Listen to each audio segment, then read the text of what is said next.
Welcome back, everybody, to your weekly Wallace update. It's been a few weeks, but we're back. Today is actually Sunday, December 5th. Looking ahead, we got 2 more weeks till winter break, and it's going to be a busy, fun-filled, jam-packed 2 weeks.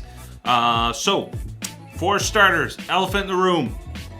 Everybody's well aware what's going on in our community, throughout our state, throughout our nation right now in regards to COVID-19. We are definitely seeing an uptick in local metric numbers. We're seeing an uptick in COVID positive cases.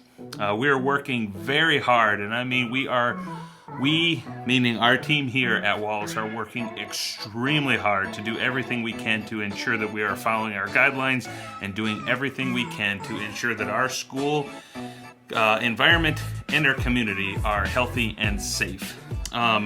Because the last thing in the world any of us want is to have to experience what happened last year when we had to go full remote.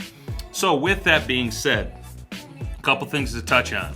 I do want to remind parents the exclusionary guidelines. These have been pretty consistently the same the entire school year in terms of when you need to keep your child out of school. If they are symptomatic or have any symptoms related to COVID-19, if they've been exposed to anyone with COVID-19, parents, please make sure you're well aware of what those guidelines are. And if your kiddos are sick or experiencing any of these symptoms or fall into any of these categories, make sure you are keeping them out of school. On that front, we continue to have our SHIELD program at school, which is our testing program. We're able to offer weekly SHIELD, which are saliva-based tests, as well as on-demand rapid tests with Binax Now tests. We administer lots of tests every week, and I mean lots of tests, to ensure that we keep our school community safe and healthy. If you have not signed your kiddo up for that program or would like to, you can visit our website. There is a page devoted to SHIELD. You can sign up, opt your child in, or if you want to learn more information. I am very happy to share we do have a very, very high percentage of our students signed up for that program. Probably pushing 70 to 75% of our students pre-K through 8th grade are enrolled in that program. So if your kiddo is not signed up and you are interested, please make sure to check that out. It has become a very, very useful tool in terms of the test to stay protocol and allowing students to stay at school, ultimately learning and doing what they need to do.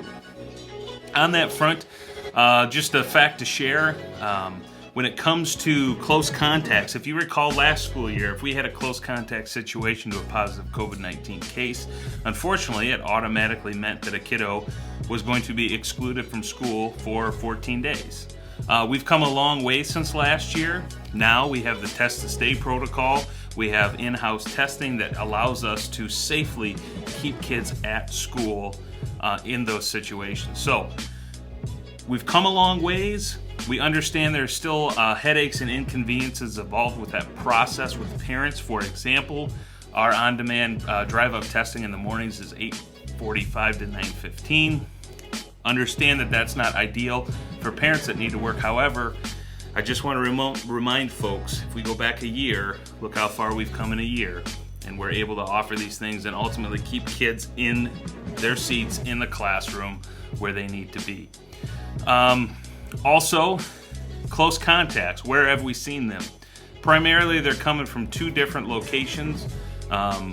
We are seeing the trend, and that is school bus. There's very minimal space to socially distance on a school bus, unfortunately, so those close contacts do happen on the school bus, so parents kind of be aware of that. That is, a certain level of risk sending your kiddos on the school bus.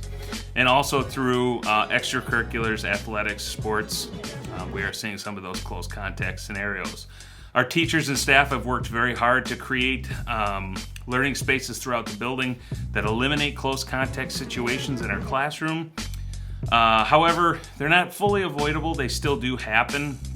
The building's only so big. We have so many students, but our folks are working very hard to try to eliminate those situations. So just some things to be kind of aware of, cognizant of. I know it's the last thing anybody wants to talk about, but it's the elephant in the room right now. We can't ignore it.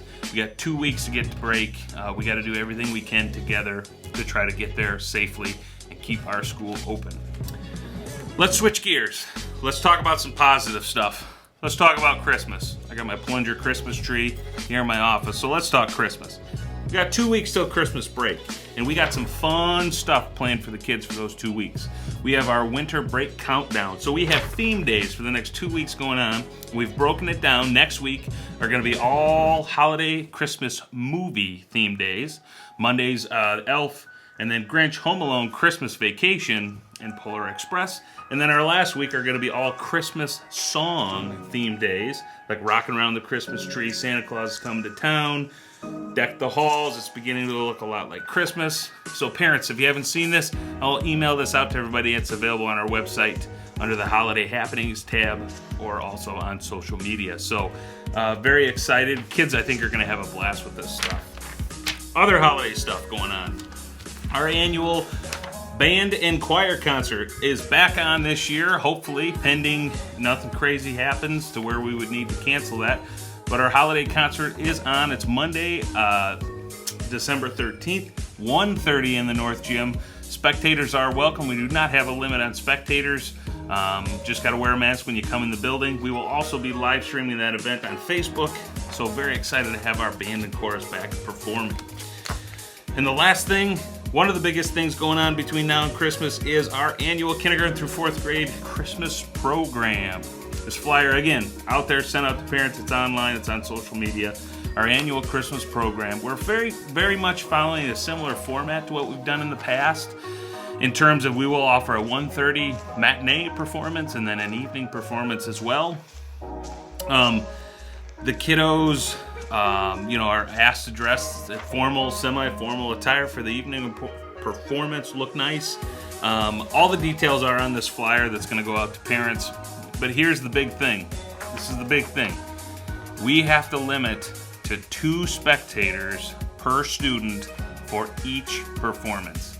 This is strictly because of social distancing, the capacity of our gym with bleachers and chair seating, and the amount of kids that we have. We are going to have to limit it to 2 spectators per student per performance. So hypothetically, it's going to be a total of 4 spectators per student with the afternoon and evening performances. But we do ask kindly that people adhere and respect the 2-person limit. It just allows our audience to be able to somewhat socially distance during that performance. In addition to that, we will also be live streaming the evening performance on Facebook Live for anyone to check out. Again, more details are in that flyer. So that's what's going on. We got to get to Christmas break. Got 2 weeks. Going to be a fun 2 weeks, but hopefully we can all work together to make sure it is a safe 2 weeks for everybody. So if you have questions, if you need anything, please feel free to give us a call in the school office. Check us out, Facebook, Twitter, Instagram, online at Ottawa Wallace. So there you go. Thanks, everybody. Have a great week.